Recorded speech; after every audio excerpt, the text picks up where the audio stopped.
संविदा कर्मियों के लिए कुछ महत्वपूर्ण जानकारी निकल करके सामने आ रही है। आप सब लोगों को पता है ना, विधानसभा का सत्र चल रहा है और इस सत्र में संविदा कर्मियों से जुड़े हुए बहुत सारे मुद्दे लगातार उठाए जा रहे हैं। काफी विधायक जो हैं आपके मुद्दों को उठा रहे हैं। इसमें कुछ खास जानकारी जो निकल करके अभी सामने आ रही है वो क्या है, वित्त रहित शिक्षक, मदरसा के शिक्षक, अन्य संविदा कर्मियों के लिए भी बड़ी आवाज उठाई गई है। और इतना ही नहीं, आज के इस वीडियो में आप लोगों को कुछ और भी देखने को मिलेगा। और वो क्या है, एक तो देखिए, एक तरफ सदन में आवाज उठाया गया है, आप लोग सुनेंगे सारा वीडियो, क्या कहा गया, किस तरह से आप लोगों की मांगों को लेकर के सरकार को घेरने का प्रयास किया गया, और दूसरी ओर सरकार की मंशा क्या है, क्या जवाब मिला है सरकार की ओर से, वो सारा कुछ आज के इस वीडियो में आपको देखने को मिलेगा।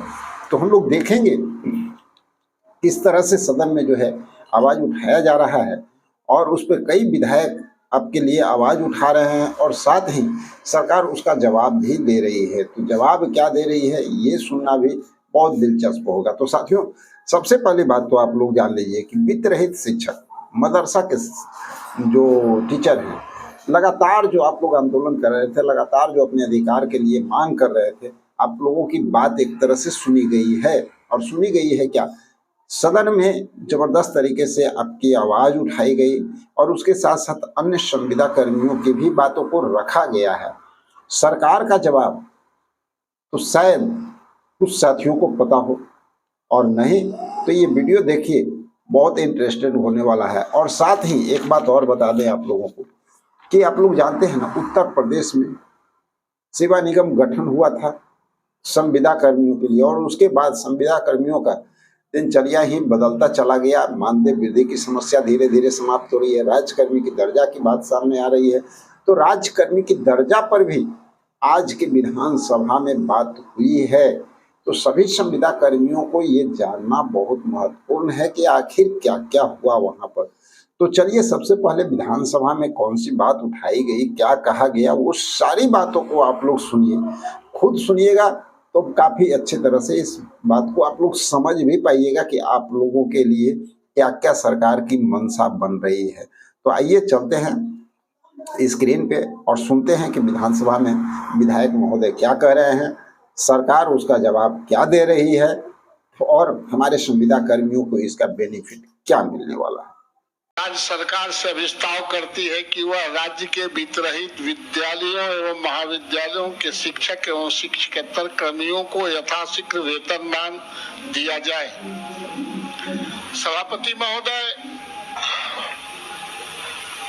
इस राज्य में जो 4,000, 5,000, 6,000, 7,000, 8,000 पर जो शिक्षक नियुक्त हुए, आज वो बीपीएससी से भी कंफर्म हुए, उनकी सैलरी भी बढ़े, राज्य सरकार के मुलाजिम भी बने। राज्य सरकार का मतलब डिग्री कॉलेज की जरूरत भी है महोदय। और लगभग इस राज्य में जो अछूता था, जी ने वित्त रहित शिक्षण संस्थानों को इन्होंने एड दिया, अनुदान दिया। हालांकि अनुदान 7-8 साल का लंबित 7-8 साल से है महोदय। इसी सदन में हम लोगों ने भी आग्रह किया था कि आप जो अनुदान देते हैं और जो कॉलेजों के, स्कूलों के जो इंटरनल रिसोर्सेस है, उस इंटरनल रिसोर्सेस को आप सर्वे करा लें, आप अपने अनुदान का सर्वे करा लें। और लगभग लोग रिटायर कर गए हैं कॉलेजों में, स्कूलों में। तो आप जो आज अनुदान दे रहे हैं और उनका इंटरनल रिसोर्सेस पर आप कमांड कर लेंगे तो हमको लगता है कि बहुत कोई पैसा अधिक खर्च नहीं होगा महोदय। ठीक है, आपकी बात आ गई महोदय, इसको हल्के में नहीं लिया जाए। इसलिए पता नहीं माननीय मंत्री जवाब देंगे कि उसकी बैठक हुई है कि नहीं। हम तो सिर्फ इतना चाहते हैं कि जिनका छूट गया है उनको भी, जिनको लिस्ट में नाम नहीं जुटा है उन्नति के मार्ग में, शायद उनका भी आप मार्ग प्रशस्त करेंगे।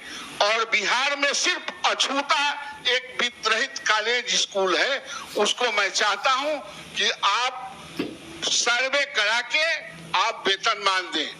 ठीक। बिहार विधान परिषद राज्य सरकार से विस्ताव यह बिहार विधान परिषद राज्य सरकार से विस्ताव करती है कि वह राज्य के वित्त अनुदानित माध्यमिक, उच्च माध्यमिक एवं महाविद्यालयों के शिक्षकों कर्मचारियों के अनुदान के बदले वेतन का संरक्षण निर्धारित कर प्रति माह वेतन भुगतान करे। महोदय, मेरा इसमें कहना है, मैं सैकड़ों ऐसे संस्थानों में गया तो उन संस्थानों की स्थिति खंडहर जैसी बनी हुई है। सरकार का एक तरफ ध्यान है कि हमारे बिहार में शिक्षा की व्यवस्था बदले, और माननीय मुख्यमंत्री जी को मैं बार बार धन्यवाद देता हूं कि जब हमारी सरकार पहली बार 2005 में बनी तब बिहार की शिक्षा व्यवस्था बहुत चरमराई हुई थी। यहाँ करीब 30 से 40% सरकारी स्कूलों में ताला लगे हुए थे क्योंकि वहाँ शिक्षक थे ही नहीं, और आंगन फानन में नियोजित शिक्षकों की बहाली हुई और इन संस्थानों को भी आगे करने का प्रयास किया गया। ये ऐसे संस्थान है, मैक्सिमम संस्थान है जिनको खोलने का जो है प्रबंध जो है वो हमारे बुद्धिजीवियों ने किया। हमारे समाज में ऐसे लोग दानदाता थे जो अपना पैसा, अपना पूंजी, अपना श्रम लगाकर ऐसे स्कूल खोलने का काम किए, जिनको यह मालूम था कि बिहार तभी बदलेगा जब यहाँ की शैक्षणिक व्यवस्था दुरुस्त होगी, और उनको यह भी मालूम था कि सरकार को इस व्यवस्था को दुरुस्त करने में समय लगेगा तो हमारा भी उसमें योगदान हो, और वैसे लोगों के द्वारा ये संस्थान मैक्सिमम खोले गए। हमारा ये कहना है कि माननीय मुख्यमंत्री जी ने बड़ा एक्शन लिया और बिहार की शिक्षा व्यवस्था को दुरुस्त करने के लिए आनन फानन में नियोजित शिक्षकों की बहाली हुई, और वही हमारे शिक्षक जो है नियोजित के बाद राजकर्मी का दर्जा पा रहे हैं। अभी हमारे मुख्यमंत्री जी ने बहुत ऐसे निर्णय लिए जिससे कि बिहार की व्यवस्था सुधरे। अब मेरा उनसे आग्रह है कि इन संस्थानों को यदि आप जो है दुरुस्त कर देते हैं, यदि इनको भी आप मुख्यधारा में ले आते हैं, इनको अनुदान के बदले वेतनमान दे देते हैं, तो एक बड़ा कारगर कदम होगा बिहार के लिए। मैक्सिमम जितने भी संस्थान हमारे बिहार में हैं उस पर हमारा ध्यान तो गया है, सरकार का ध्यान गया, लेकिन इन संस्थानों पर अभी तक सरकार का ध्यान नहीं गया है। यह है कि विभागीय संकल्प संख्या 538 दिनांक 19/5/2009 के द्वारा सरकार द्वारा निर्दिष्ट मापदंड अर्हताधारी स्थापना अनुमति प्रस्वीकृति प्राप्त माध्यमिक, उच्च माध्यमिक विद्यालय, इंटर महाविद्यालय से प्रथम, द्वितीय, तृतीय श्रेणी से उत्तीर्ण छात्र छात्राओं के आधार पर निर्दिष्ट दर पर अनुदान दिए जाने का प्रावधान है। उक्त अनुदान की राशि से संबंधित विद्यालयों के शिक्षक एवं शिक्षेतर कर्मियों की समानुपातिक स्तर से वेतन दिया जाता है, जिसके बारे में माननीय सदस्य जिक्र कर रहे थे। अनुदानित माध्यमिक विद्यालय के शैक्षणिक स्तर 17-18-19 से उच्च माध्यमिक इंटर विद्यालय के शैक्षणिक स्तर 2015-17-16-18 का बकाया अनुदान भुगतान हेतु वित्तीय वर्ष 25-26 में विभागीय शिक्षादेश के द्वारा कुल 3,94,41,24,000 रुपये मात्र की राशि की स्थिति में विमुक्ति भी कर दी गई। विभागीय संकल्प संख्या 1846 दिनांक 21/11/2008 के आलोक में वित्त रहित शिक्षा नीति को समाप्त करते हुए छात्र छात्राओं को उत्तीर्णता के आधार पर अनुदान राशि महाविद्यालय के माध्यम से महाविद्यालयों को दिया जाता है।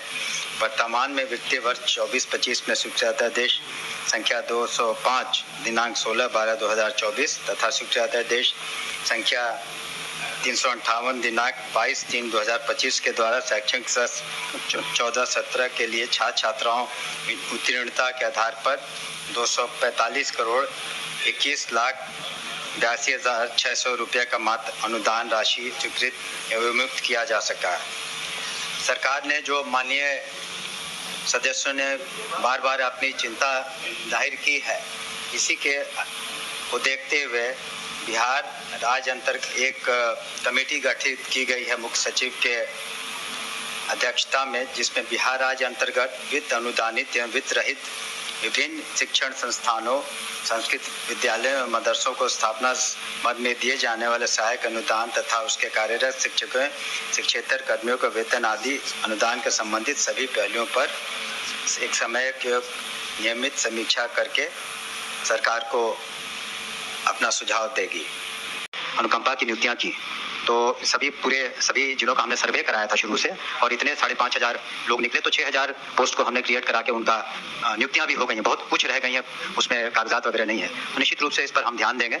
माननीय सदस्य से अनुरोध है कि अपना संकल्प वापस लेने की कृपा करें। एक बात बड़ी अच्छी आई इसी संकल्प के क्रम में, जो माननीय मंत्री महोदय ने कहा 6,000 पोस्ट क्रिएट किया गया, सही है, उस पर नियुक्ति भी हुई अनुकंपा के आश्रितों की। लेकिन मंत्री महोदय दुख के साथ कहना पड़ रहा है, आज साल भर से उनके वेतन निर्धारण के लिए संचिका वित्त विभाग में पड़ी हुई है, अनुकंपा के आश्रित हैं, और उनके वेतन निर्धारण नहीं होने से उनको 1 साल से वेतन नहीं मिल रहा है, 1.5 साल से वेतन नहीं मिल रहा है। तो इसको भी मंत्री महोदय देखें, और आपके सकारात्मक वक्तव्य से मैं अपना संकल्प वापस लेता हूं, और मुझे लगता है ऐसा जो कि आप जल्द ही इस पर कोई निर्णय लेंगे, नीतिगत निर्णय लेंगे। साथियों, आप सुन रहे थे विधानसभा में किस तरह से आप लोगों की आवाज उठाई गई, सरकार की क्या मंशा है ये भी आप क्लियर कट में समझ गए।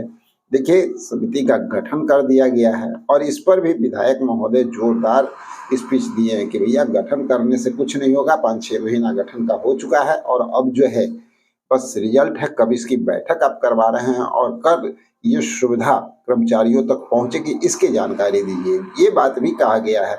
और इतना ही नहीं साथियों, ये सारी बातें तो ही आपको पता है, लगातार जो बातें हम लोग आपको बता रहे हैं वो बातें धीरे धीरे सदन में सारी बातें क्लियर हो रही हैं। पहले आशा कार्यकर्ता की भी बात उठी, अब जो है वित्त रहित शिक्षक, मदरसा के टीचर, अन्य कर्मियों की बात उठ रही है। और आप लोग को बता दें कि बहुत सारे ऐसे अभी कर्मचारी जो हैं लगातार उम्मीद लगाए हुए हैं कि हम लोगों के लिए सरकार क्या करेगी, मानदेय वृद्धि करेगी, राजकर्मी का दर्जा देगी। तो राजकर्मी की दर्जा पर भी बात जो है सदन में लगातार चल रहा है। और साथ ही आप लोग को ये भी बता दें कि चाहे हमारे न्याय मित्र हों या उनके साथ साथ आपको ग्राम कचहरी सचिव, ग्राम रक्षा दल और पुराने वार्ड सचिव, ANM 8853, 865 ANM और इस तरह CHO, कोविड लैब टेक्नीशियन, परिचारी, मीटर रीडर, रसोईया, लोक शिक्षक की तो बात हुई है, अभी जस्ट आप लोग सुने हैं, वंचित टोला सेवक, बाल दीदी, कार्यपालक सहायक,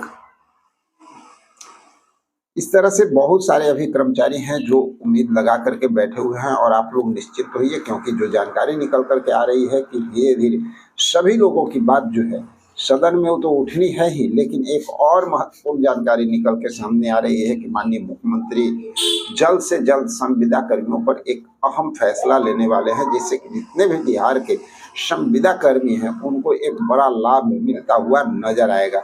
तो साथियों, हमारा प्रयास होता है कि आप सभी लोगों का जो है नाम ले करके सरकार तक दबाव बनाएं, प्रेशर बनाएं, और इसीलिए रेगुलर वीडियो में आप लोग का नाम का भी कवर करते हैं। तो अगर आप लोग में कुछ साथी छूटते हैं तो उन लोगों से बस इतना ही रिक्वेस्ट है कि आप लोग भी जो है ना अपना नाम मेंशन कीजिए, अपने बारे में जानकारी दीजिए, और हमारा प्रयास रहेगा कि आप सब लोगों की बातों को जल्द से जल्द सरकार तक पहुंचाया जाए, सरकार पर दबाव बनाया जाए, और जल्द से जल्द संविदा कर्मियों का कार्य को संपूर्ण कराने का प्रयास किया जाए। तो चलिए, एक अहम बात चलते चलते बता दें कि देखिए, संख्या के स्वयं सेवक, उन लोगों के लिए भी बड़ी न्यूज आ सकती है बहुत जल्द। तो चलिए मिलते हैं एक और जबरदस्त जानकारी के साथ अगले वीडियो में। जब तक के लिए जय हिंद।